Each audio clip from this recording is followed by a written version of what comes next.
Good morning বন্ধুরা, তোমরা সকলে কেমন আছো? আশা করি ভালো আছো। তো দেখো আরও একটি নতুন ভিডিও নিয়ে চলে এলাম তোমাদের সামনে, আশা করি ভালো লাগবে। তো আজকে পর ছিল না, তাই মেয়ে আর আমি প্রেশারে সিদ্ধ ভাত খেয়ে দুপুরের দিকে ঘুমিয়েছিলাম। তারপর বিকেল 4টার দিকে মেয়েকে নিয়ে পড়তে চলে এলাম। এটা আমাদের স্কুল। কি ভদাই মেয়ে ছেলে, আজকে টিউশন নেই, আজকে চলে এসেছি টিউশন করতে, তাই না বাবা? এখানে টোটো পেয়েছে। টোটো আমি তোমাকে বলছিলাম, তুমি তাও আমার কথা। ও তাই, তাহলে চলো এবার আমরা বান্ধবীর বাড়িতে যাবো। তো চলো। তো এদিকে মিস বলল যে আজকে পড়া নেই। তারপর চলে এলাম বান্ধবীর বাড়িতে। বান্ধবীর বিয়ে হয়েছে ধূপগুড়িতে, সে এসেছে বাপের বাড়িতে। তো তার সাথে দেখা করতে গিয়ে তো সবাই মিলে আবার প্ল্যান করলাম যে চলো একটু ঘুরে আসি। তো তারপর দেখো বেরিয়ে পড়লাম, ওর মেয়ে আর আমার মেয়ে, আর এদিকে আমরা দুজন। তো যেতে দেখো একটা সুন্দর দৃশ্য তোমাদেরকে দেখাবো। তো এটা হচ্ছে শক্তি স্বপন ক্লাব, আর এটা হচ্ছে একটা মঞ্চ, প্রত্যেকটা প্রোগ্রামই এই মঞ্চে হয়। তো দেখো কুকুরগুলো শুয়েছিল, আমি অনেকটা দূর থেকে ভিডিওটা করছিলাম তো জুম করে। তো প্রত্যেকটা কুকুরই দেখো কতটা সুন্দরভাবে আমার ক্যামেরার দিকে তাকিয়ে থাকবে, মানে দেখে অবাক লাগছে, তাই না? কে না চায় ক্যামেরা ফটো তুলতে, আর কে না চায় ফেমাস হতে। তো দেখো তারপর ওখান থেকে চলে এসে এটা হচ্ছে তোমার রেঞ্জের অফিস। তো এই অফিসেই মানে এখানেই কিন্তু আমাদের আমবাড়ি রথটাকে রাখা হয়, তবে এখন নেই, এখন রয়েছে আমবাড়ি যে মন্দিরটা, মানে আমাদের এখানে কীর্তন হয় সেখানে রাখা হয়েছে। তারপর উল্টো রথ হয়ে গেলে আবার এখানেই চলে আসবে, মানে সারা বছর এখানেই থাকে। শিলিগুড়ি যাব। এই যে দেখো আমরা চলে এসেছি কোথায় বলো তো? কেউ কি চিনতে পারছো জায়গাটা? তো এটা হচ্ছে আমাদের আমবাড়ি স্টেশন। তো চলো আমবাড়ি স্টেশনটাকে সাইনবোর্ড দেখিয়ে দিই। দেখো মাল ট্রেন দাঁড়িয়ে রয়েছে।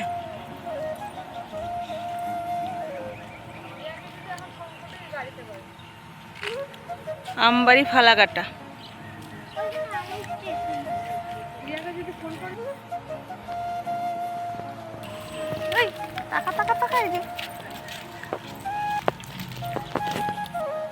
তো দেখো হাঁটতে হাঁটতে চলে এসেছি আমরা স্টেশনে। এখানে অনেক দিন পরেই এলাম।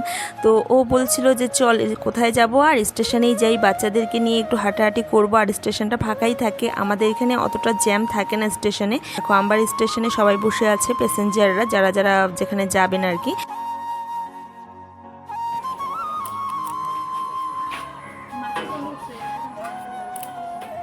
নিচে বসি। মাছের গন্ধ হয়েছে। এইদিকে তাকাই যে তোর বাবা দেখবে, বলবি মাল ট্রেনে করে আমরা ধূপগুড়ি আসবো। তো ও বলছিল যে উপরে উঠবে না, নিচেই বসি, তারপর আর ওঠা হলো না। এদিকে মেয়ে বলছিল যে ওদিকে যাবে। এদিকে বান্ধবীর মেয়ের সাথে কথা বলছিলাম, ও কিন্তু খুবই পাকা।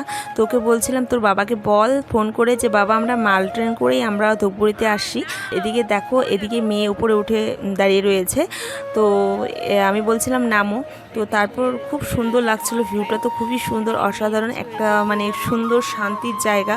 তো এখানে অনেকক্ষণ বসেছিলাম, ভিডিও করছিলাম, রিলস বানিয়েছিলাম, তো গল্প করছিলাম, যত জমানো কথা ছিল। তারপর আধ ঘন্টা 1 ঘন্টার মতো বসে তারপর আরেকটা সুন্দর জায়গায় যাব, সেখানে একটুখানি সময় কাটিয়ে তারপর আজকে আবার হাটবার, হয়তো বাজারেও ঢুকবো। তো চলো সবটাই দেখতে পারবে। মানে ট্রেনেই সবাই যাতায়াত করে কলকাতাতে বেশিরভাগ, আর ছোট ছোট স্টেশন মানে একটু গেলেই অন্য স্টেশন তোমার, বুঝছিস? কলকাতা বেশিরভাগ লোক ট্রেনে যাতায়াত করে, এটাই। আর দমদম স্টেশনটা তো বাবারে বাবা, পা দেওয়া যায় না, তো এত ভিড়। বান্ধবীকে বলছিলাম আমাদের এখানে তো ভিড় নেই, কলকাতার স্টেশনগুলো প্রচুর ভিড় থাকে। তাই কিছুদিন আগেই তো কলকাতাতে মানে গিয়ে আসলাম, আর কলকাতাতে আমরাও গেছিলাম, ট্রেনেই যাতায়াত করেছিলাম, আর ট্রেনেই যাতায়াতটা সুবিধা। সব থেকে বেশি বনগাঁ লোকাল ট্রেনগুলো আরও বেশি ভিড়, সকাল 10টার দিকে আর বিকেলে সন্ধ্যার দিকে এত ভিড় থাকে, মানে ওঠাটাই রিস্ক। টানাটানি করতে থাকে।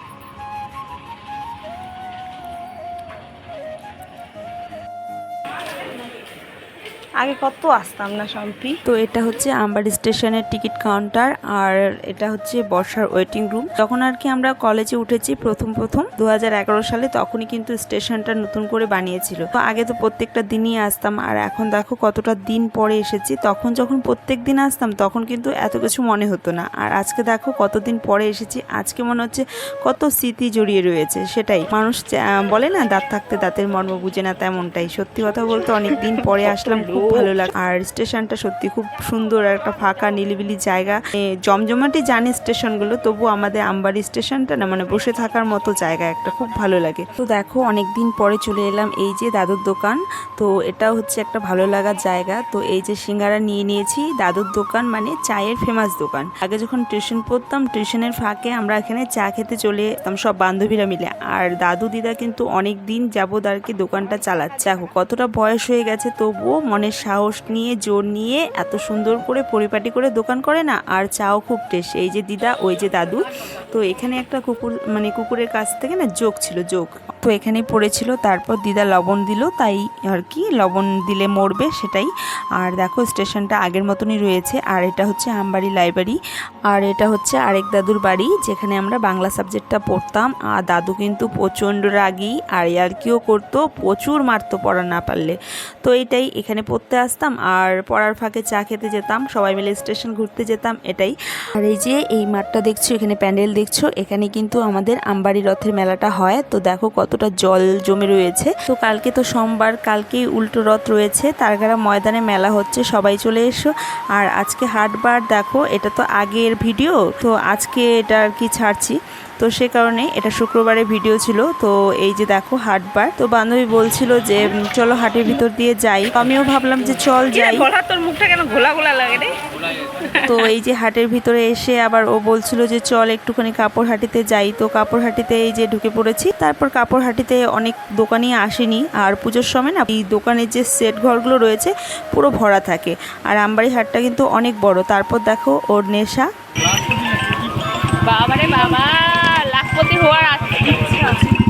তোর তো লাখপতি হওয়ার অনেক স্বপ্ন।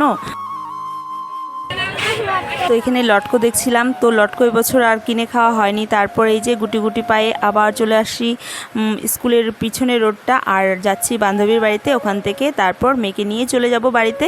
স্কুলের মাঠ আর এটা স্কুলের পিছনের রোড। তো বাজার থেকে বেরিয়ে এই রাস্তা দিয়ে যাব বান্ধবীর বাড়িতে। বান্ধবীর বাড়িতে ব্যাগ রাখা রয়েছে মেয়ের ব্যাগটা নিয়ে চলে যাব আমরা স্টেশনে। তো দেখো এই জায়গাটাতে আগে প্রচুর দোকান ছিল। আমরা এই গেট দিয়ে বের হয়ে বরফ খেতাম, মিশাল খেতাম। এই দিনগুলো না সারাটা জীবন মনে থাকবে। তো দেখো অন্ধকার হয়নি, তবে এখানে গাছগুলো না সে কারণে একটু অন্ধকার অন্ধকার ভাব। তো 6:30 বাজে, মেয়ের টিউশন 7টার দিকে। তো দেখো এই যে এটা স্কুলের গেট, কিন্তু এ পাশের গেটটা আগে বেশি মানে খোলা ছিল, বেশি জমজমাটি ছিল, কিন্তু এ পাশের গেটটা বন্ধ হয়ে গেছে। ও পাশটা মানে স্কুল টাইমে খুলে দেয়, আবার ওই পাশটা আর কি খোলা আছে। আবারও চলে এলাম বান্ধবীদের বাড়িতে, এবার ব্যাগটা নিব তারপর চলে যাবো। বান্ধবীদের বাড়িতে এসে আবারও চা দিয়ে দিল ওর ভাইয়ের বউ। তো এই যে চাটা খেয়ে বেরিয়ে পড়লাম। তারপর দেখো আজকে তো হাটবার ছিল, বর গেছিলো বাজারে, বাজার নিয়ে এসেছে, এখানে মাছ নিয়ে এসেছে, আমাদের জন্য টোস্ট বিস্কুট নিয়ে এসেছে। তারপর ও বললো যে ওর মাথা ব্যথা করছে, তাই একটু রচা দিতে। তো ওকে আবার রচা করে দিলাম। তো দেখো তারপর এই যে বাসন ছিল 2-1, তো মেজে নিলাম, রাত্রে লাগবে। তো এই যে বাসনগুলো মেজে চলে যাব মাছ ধুতে। তো 2 রকমের মাছ এনেছে, আমার দুটোই প্রিয় মাছ। তো এই যে দেখো লবণ দিয়ে মাছটাকে মেখে নিলাম। লবণ দিয়ে মাছটাকে মাখলে না খুব সুন্দর পরিষ্কার হয়, সে কারণে। আর এখানে আমার দুটোই প্রিয় মাছ, তবে আজকে একটু রাগ করেছিলাম দেখে আমার প্রিয় মাছ এনেছে। আমি কিন্তু বলিও নি এগুলো মাছ আনতে, আর ওর কাছে কিন্তু অতটা পছন্দ না। তো সে কারণে ওর পছন্দটাকেই বেশি আমি প্রেফার করি, কারণ আমার পছন্দের কি আছে, আমার হঠাৎ খেতে ইচ্ছে হলে তালে বলি। তো যাই হোক, একটা রান্না করব আর 1 পদের মাছ রেখে দিব। তো এই যে আমার জন্য এনেছে পাঙ্গাস মাছ। আমি কিন্তু খুব খেতে ভালোবাসতাম বাপের বাড়িতে, যখন মানে ভালোবাসতাম, বাপের বাড়িতে আর কি কেউ খেত না, মানে আমার জন্যই আনতো বাবা বললে। আর শ্বশুর বাড়িতে আমার বর খায় না, তো আর মানে আবারও এই তেমনটাই হলো। তো খেতে ভালো না বাসলে একার জন্য আর রান্নাও করতে ইচ্ছে করে না। আর আগে তো খেতে ইচ্ছে করলে মা রান্না করে দিত। তো যাই হোক, এখন আমি রান্না করি মাংসের মতো কষিয়ে, তাই একটু খায়, ভালোবাসে রান্না করলে ভালো মতো। তারপর দেখো বাজারটাকে গুছিয়ে নিচ্ছি। বাজারটাকে রেখে দিলে না পরে আর আলসেতে গোছানো হবে না, সে কারণে বাজারটাকে গুছিয়ে নিলাম। আর সমস্ত পচা সবজিগুলোকে ফেলে দিচ্ছি। দেখো কত সবজি যে আমার নষ্ট হয়, বাজার থাকতেও বাজার নিয়ে আসে, তারপর দোষটাও আমার হয় বাজার পচে গেলে। তো প্রচণ্ড রাগ উঠে, তো সুন্দর করে পরিষ্কার করে নিলাম। তো সবজি নষ্ট, রান্না করাও হয় না আর খাওয়াও হয় না, তো নষ্ট হয়ে যায় না সব সবজি। মানে কি বলবো, এত বাজার করে, যেগুলো লাগবে না সেগুলো ডবল নিয়ে আসবে, আর নষ্ট করলে বলবে তুমি সব সবজি নষ্ট করো। কিচ্ছু বলার নেই, সব দোষ তারপর দিয়ে আমার ভাই। খাবে তো না, রান্না করে রাখলেও খায় না, সবজি তেমন একটা খেতে কেউই পছন্দ করে না, আমিই খাই একমাত্র, কিন্তু বাজার করবে, নষ্ট করলে আমার দোষ। এদিকে মেডিটেশন থেকে চলে এসেছে, দেখো শুধু লাফা আর ঝাপা, ওর আর কোনো কাজই নেই। তারপর এদিকে রসুন পেঁয়াজ সব কিছু কেটে নিব মাছের জন্য। আর মাছ ভাজতে আমার প্রচণ্ড ভয় লাগে, আর পাঙ্গাস মাছ তো জানোই প্রচুর ফুটে, এত ভয়ে ভয়ে আমি মাছ ভাজি না, ঢেকে ঢেকে ভাজতে হয়। তো এদিকে মেয়েকে দুধটা দিয়ে দিচ্ছি, মেডিটেশন থেকে এসেছে, আর দেখো কত নাটক শুরু হয়ে গেছে ওর। এই যে দুধটা আগে খেয়ে নাও, দেখো দুধ খাওয়ার জন্য কত বায়না, ভাতের খিদা মানে খিদা না থাকতো তোমার ভাতের খিদা পায়, তাই না? আগে দুধটা খাও, দুধ খেলে ব্রেন হবে, আর দুধ না খেলে একদম ওই যে পাগল হয়ে রাস্তার মধ্যে ঘুরতে হবে। এই যে এখানে দুধটা রেখে দিলাম, দুধটা খেতে হবে। এই যে সব বলবো, দুধ খাবি না তো মিসকে বলে দিব, সবটাই ভিডিও করে রাখছি আমি। তো দেখো এখানে মশলা রেডি হয়ে গেছে, এখানে পেঁয়াজ কুচি রয়েছে, এটা হচ্ছে ফোড়নে দিব, আর লঙ্কাটা বেশি হয়ে গেছে তাই লঙ্কাটা একটু সরিয়ে রাখবো। আর এখানে সমস্ত মশলা একসাথে বেটে নিয়েছি, জিরা, আদা, রসুন, পেঁয়াজ সব কিছু একসাথে, আর হচ্ছে কাঁচা লঙ্কা দিয়ে রান্নাটা হবে, ঝালটা একটু মানে কমই দিব। তো এদিকে দেখো কড়াইটা বসিয়ে দিয়েছি, আর কড়াই কিন্তু আমার দেখো কতটা পরিষ্কার ছিল আগে, কিন্তু ভাজা পোড়া করতে করতে একদমই মানে কি বলবো পুড়ে গেছে। তো এটাকে আবার ভালো মতো মাজতে হবে, আমার ক্ষমতা নেই, দিদিভাই এলে দিদিভাইকে দিয়েই সুন্দর মতো করে মাজাবো। সব কিছুই পারি, শুধু কড়াইটাই আমার কাছে পরিষ্কার হবে না জানি, ট্রাই করেও লাভ নেই। তো যাই হোক কড়াইটা গরম হয়ে গেলে মাছগুলোকে ভেজে নিব, তারপর রান্নাটা করে নিব, বাস এটাই।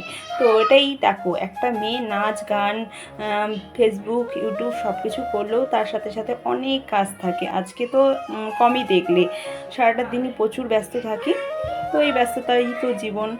আমার কাছে কি কাজ নিয়ে থাকো সেটাই ভালো, আর শুধু শুধু বসে থাকলে ওই যে বলে না, মানে ঘরে বসে কাজ না থাকলে, ঘরে বসে থাকলে শয়তানির মানে মাথার মধ্যে কি করব কি না একটা শয়তানির কাজ করে। আমি চাই না বা মানে খালি বসে থাকতে, আজিরা বসে থাকতে, তাই আমি সবসময় ব্যস্ত থাকতেই ভালোবাসি। তো এই তো সে কারণে আমার ইউটিউব করা। তো ভাবছি যে যে সমস্তগুলো করি সেই সমস্তগুলোই তোমাদের সাথে তুলে ধরার চেষ্টা করি, এর থেকে বেশি কিছু তো করার আমার ক্ষমতা নেই, কারণ প্রত্যেকটা দিন আমি নতুন নতুন কিছু কী দেখাবো বলো, আমি বুঝতে পারি না। তাই বলি যে তোমরা আমাকে কমেন্ট করো, তোমাদের যদি আমার ভিডিও ভালো লেগে থাকে তোমরা বলো আমি এই টাইপের ভিডিও করো দিদি, বা এটা করলে ভালো হবে, একটু আমাকে কমেন্টে জানিও, তাতে আমারও ভালো হবে, বা তোমরাও দেখে আমার নতুন নতুন ভিডিও দেখে খুশি হবে, তাই না? তো এটাই। তো এই তো কড়াই গরম হয়ে গেলে আমি মাছগুলোকে ভেজে নিব, তারপর রান্নাটা করে নিব। তো বন্ধুরা দেখতে থাকো। তো এদিকে কড়াই গরম হয়ে গেছে, তেল দিয়ে দিব, তবে এখানে মাছ ভাজার সময় মানে থাকা যাবে না, বোম বাস্টিং হবে, একটু দূরে মানে সরে যেতে হবে। তো এই তো মাছগুলো আমার ভাজতে প্রচুর ভয় লাগে, কিন্তু খেতে ভালো লাগে আমার কাছে। বাড়ির কেউই পছন্দ করে না, তবে আমি পছন্দ করি। আজকে একটু রাগ হয়েছিলাম জানো তো, রাগ হলে আমার পছন্দের খাবার নিয়ে আসে। তো তোমরা যে দুটো মাছ দেখলে সে দুটোই হচ্ছে আমার পছন্দের মানে মাছ, আর ও কিন্তু তেমন একটা ভালোবাসে না পাঙ্গাস মাছটা খেতে, কিন্তু আজকে যেহেতু আমি রাগ হয়েছি সে কারণে দেখো আমার পছন্দের মাছ নিয়ে এসেছে, আমাকে বলতেও হয় না, সারাটা দিন কথা বলিনি আজকে ওর সাথে, তাই মন ঠিক করার জন্য একটু নিয়ে এসেছে আমার ইচ্ছে মতো, মানে আমার পছন্দের মাছ। এতে কেউ কী বলো তো, এতে করে না একটু ভালোও লাগে জানো তো। তো এই যে মাছগুলোকে ছেড়ে পালাতে হবে, এখন ভয় পাচ্ছি, দিলেই তো ফুটে যাবে, আর কথাও বলতে পারবো না।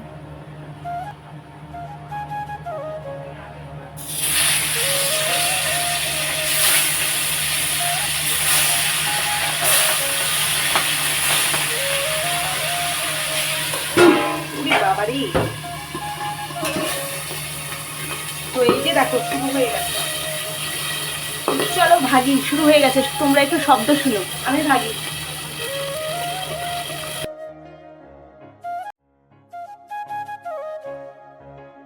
মাছটা না খুব ভালো এনেছে, খুব সুন্দর, গন্ধ নেই, খুব সুন্দর, আর সাইজটাও বড় বড় করে এনেছে, একদম মাংসের মতো কষিয়ে কষিয়ে রান্না করি।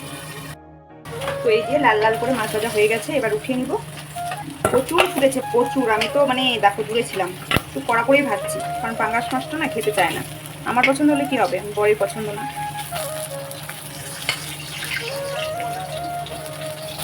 এই যে মাছ ভাজা হয়ে গেছে, আবারও ভাজবো।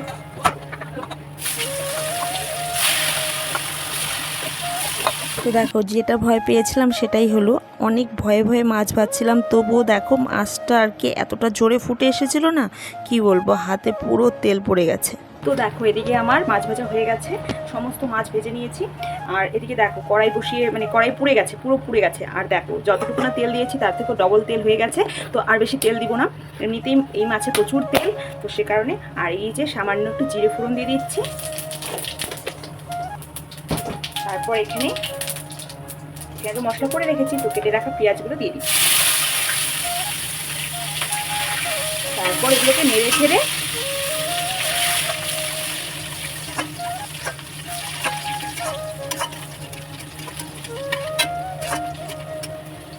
তো এই যে দেখো লাল লাল করে আমার পেঁয়াজ ভাজা হয়ে গেছে। এবার এখানে বেটে তো রাখিনি, মিক্সার গ্রাইন্ডারে করেছিলাম, মশলাটা দিয়ে দিচ্ছি।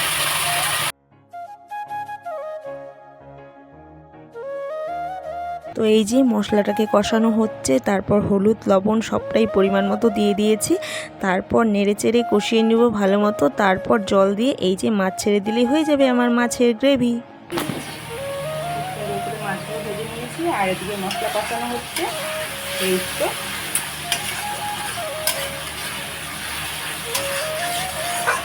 দেখো কাঁচা লঙ্কা দিয়েও কিন্তু সুন্দর রান্না হয়।